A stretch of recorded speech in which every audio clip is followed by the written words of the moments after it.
kilon ang iyang himaya, taliwala sa kanasura,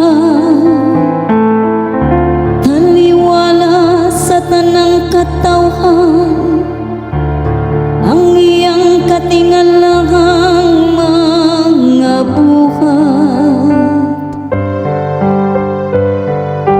Muabot ang Ginoo aron maghukom sa hayutan.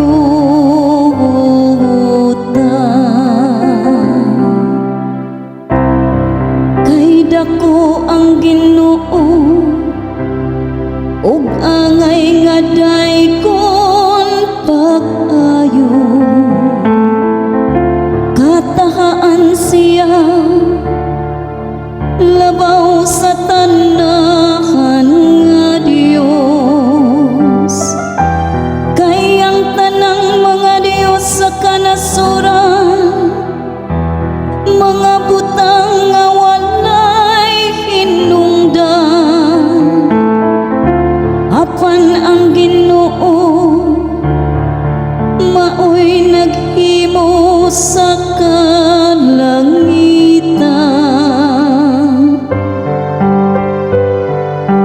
Muabot ang Ginoo aron maghukom sa hayutan.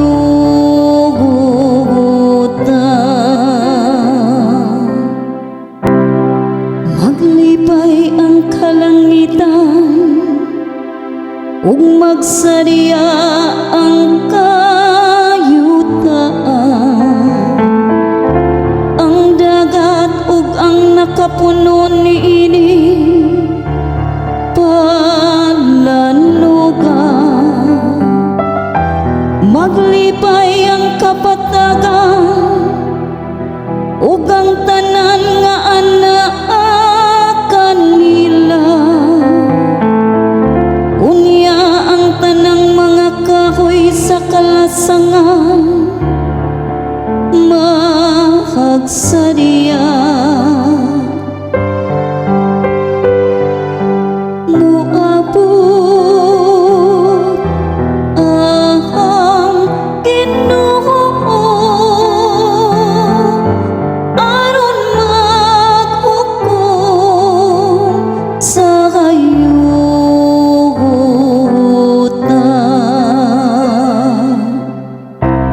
Atubangan sa Ginoo kay muabot